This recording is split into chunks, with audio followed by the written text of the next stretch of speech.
Okay, well, here we are. Welcome to Breaking Convention.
What I'd like to do then is move the story on and just look at the beginnings of engagement with psychedelics in the modern West and in the scientific paradigm.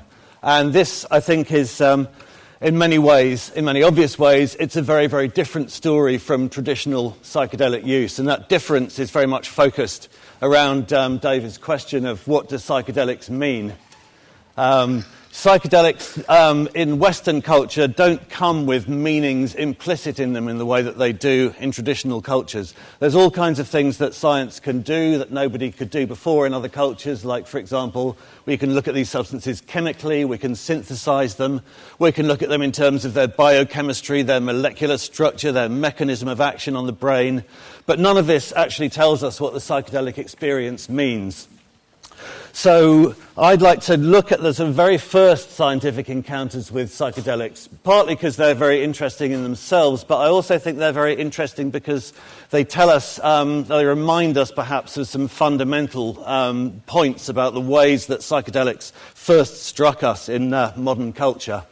And I'm going to take the beginning of this story, as David mentioned, to be the discovery of nitrous oxide, which happened in Bristol in 1799 in a laboratory there. And that's the beginning for me, because it was the first mind-altering psychedelic substance, or dissociative psychedelic, that had been kind of synthesized in a laboratory rather than found in nature.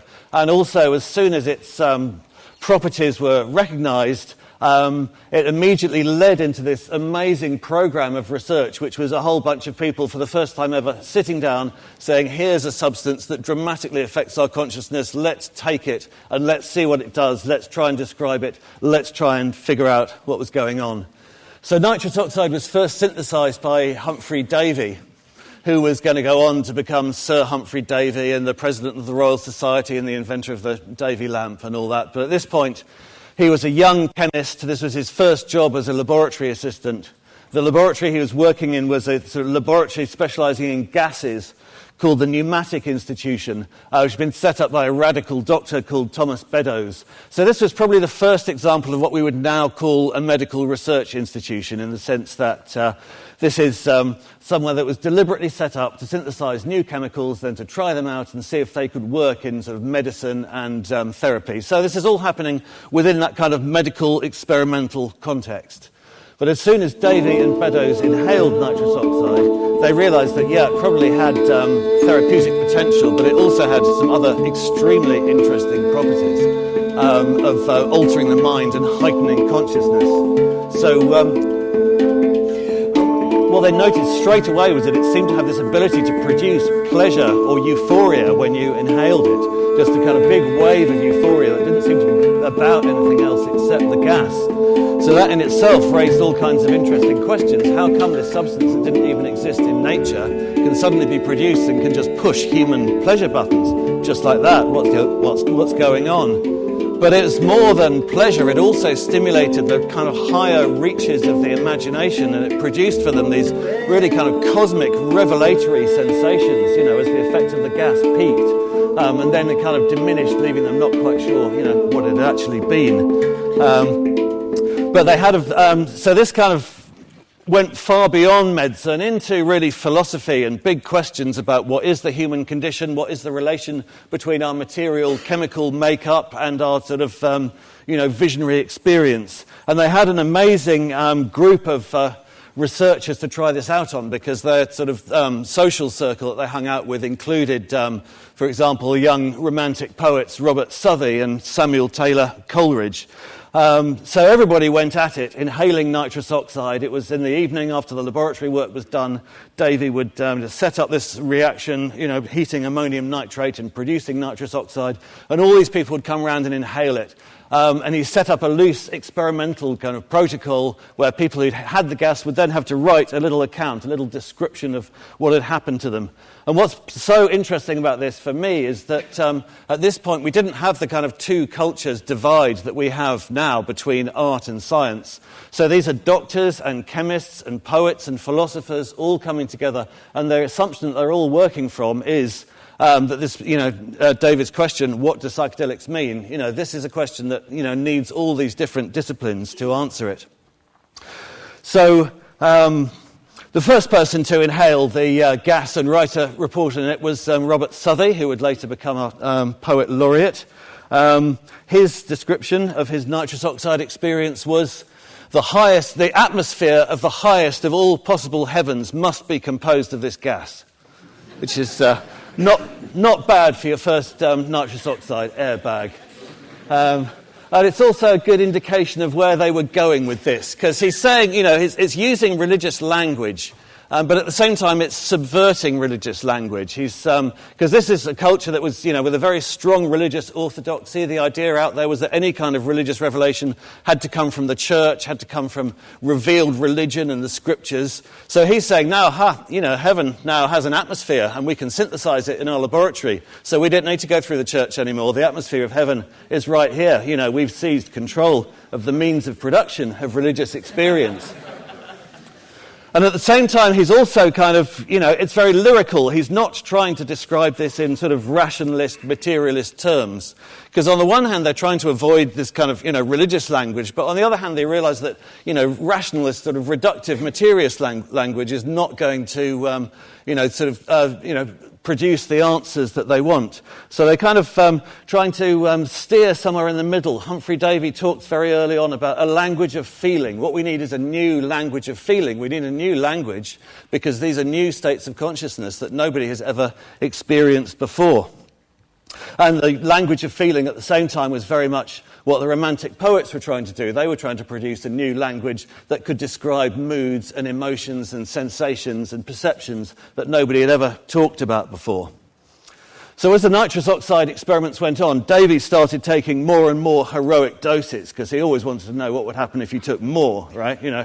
And this climaxed with the sort of famous final experiment, which was on Boxing Day, 1799, when Davy stripped to the waist, put a thermometer under his arm, got into this box that he'd had specially made, which was airtight, and then pumped nitrous oxide into it for an hour and a quarter until he felt that he was totally saturated with it. And then he came out and inhaled 20 quarts of nitrous oxide, one after the other. And at this level, he went to a place that he'd never been before, a place, in fact, that nobody had ever been before.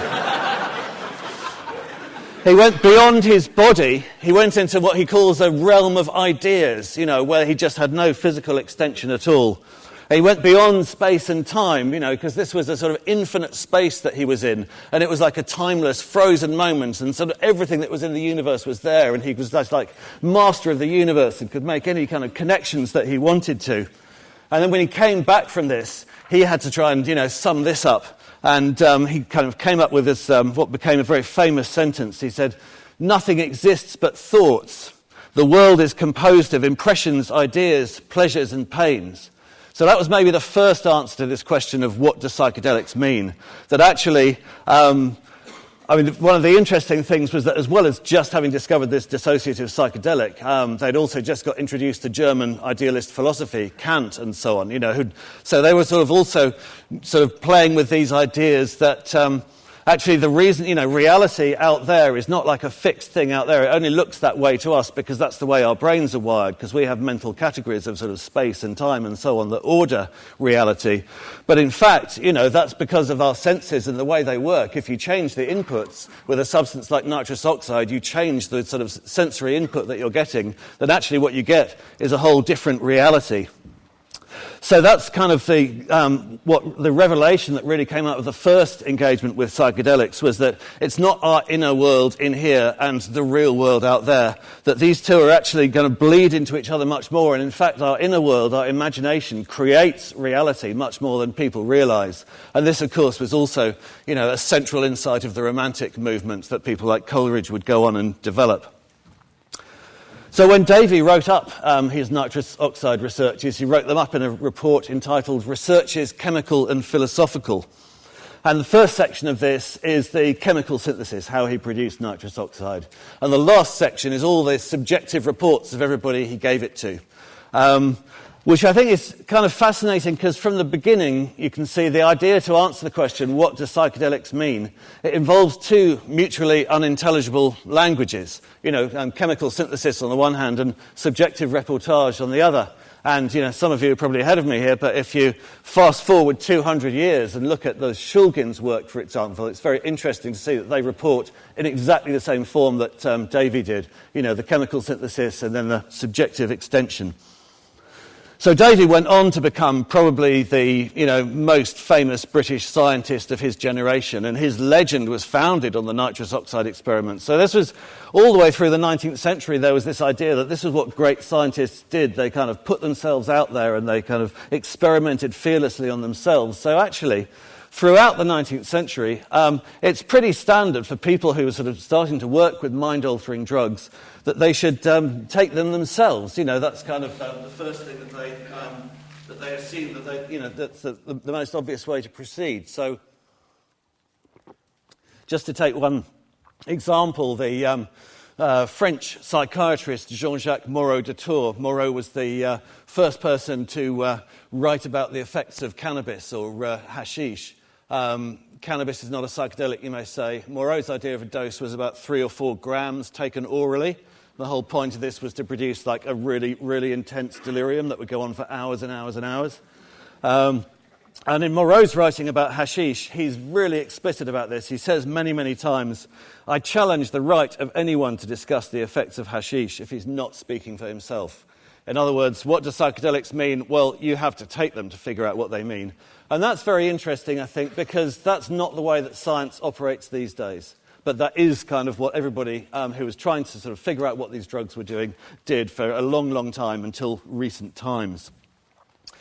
So I just want to conclude by looking at the end of the 19th century and the emergence of what we would now call the first major psychedelic, mescaline, originally in the form of the peyote cactus, which mescaline was synthesized from in 1897. And this was discovered kind of gradually through the 1890s by a whole bunch of scientists coming at it from very different angles, but always from personal experience and personal experimentation. And what's fascinating to me about this is by the 1890s, the anti-drugs movement was in pretty full swing. All the forces that were going to lead to prohibition were going, there were big tabloid campaigns about the evil of drugs, but drugs then kind of meant opium and morphine and cocaine. Psychedelics kind of weren't thought of as drugs at that time in the same way. They were thought of more as we'd now say, research chemicals.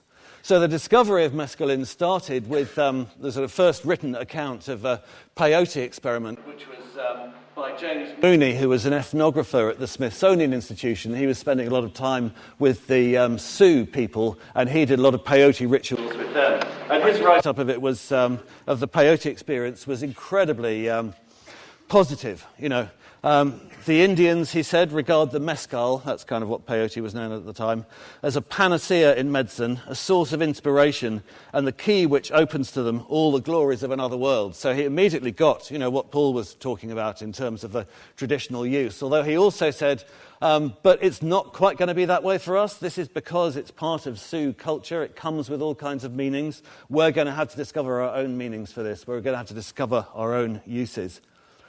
Mooney's work was then picked up by a couple of physiologists called Prentice and Morgan, who gave peyote to lots and lots of experimental subjects and studied them. And they were kind of interested in it from a physiological point of view, like it's a stimulant, for example. It keeps people awake all night. That was kind of interesting. They were also interested in the visionary qualities. But straight away what they found was that it was very hard to describe what these substances were doing, because you got such different responses from different people. The first person they gave it to, the first volunteer, had a kind of euphoric, blissful experience. The second person had a really nightmarish experience. And it's interesting to look at this because it reminds us of just how strange psychedelics are in these kind of terms. Most drugs kind of do the same thing to everybody. An antibiotic is an antibiotic. Even most mind-altering drugs. Valium is not like a stimulant for some people and a sedative for other people, right? It's that cannabis and psychedelics have this peculiar quality of producing very different responses in different people. And that's kind of a problem for scientific methodology from the beginning, because science wants things that are kind of measurable and repeatable and predictable. So Prentice and Morgan's work was then picked up by probably the most distinguished psychiatrist in America at that time, a guy called Silas Weir Mitchell, who specialized in kind of nervous disorders and nervous breakdowns. And he was, I think, probably interested in the possibility that it might work as a kind of cure for nervous conditions. But he decided that it wouldn't, because it was such kind of, such a physical ordeal. It was so physically draining. It was kind of not the thing that he thought was kind of good to give to people with very delicate nervous conditions. But nevertheless, he had an amazing time with it, which he wrote up in all the medical journals of the day. And he said, to be able with a whole mind to experiment mentally upon such phenomena is an unusual privilege. So whether it's got any therapeutic applications or not, he was saying, if you're sane, if you're healthy, this is still an amazing thing to do. Mitchell's work was published in the British Medical Journal, apart from anywhere else, and where it was read in Britain by Havelock Ellis, a psychologist and art critic, who became the first person to take peyote in Britain in his rooms in London in the Temple in 1895.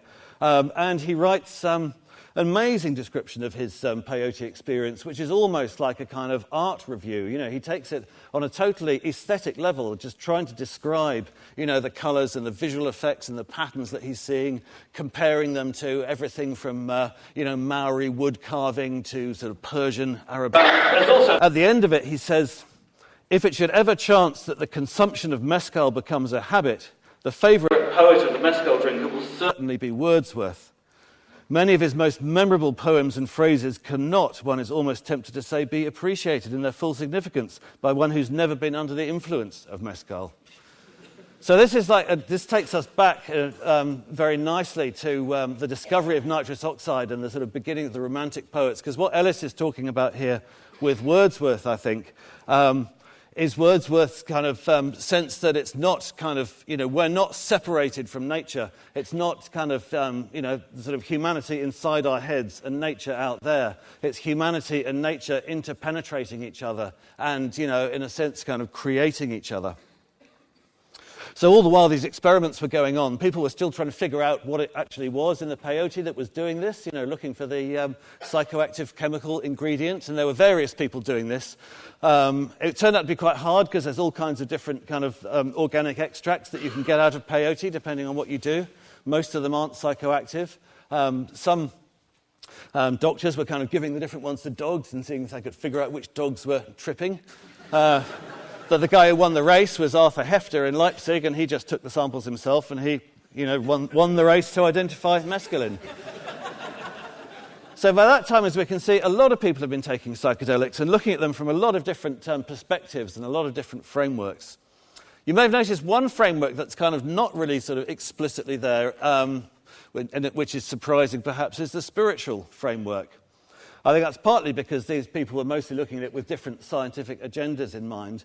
But I think also it's because, we tend to lose sight of the fact that, the effect of psychedelics, this is a scientific claim, the fact that they produce higher states of consciousness.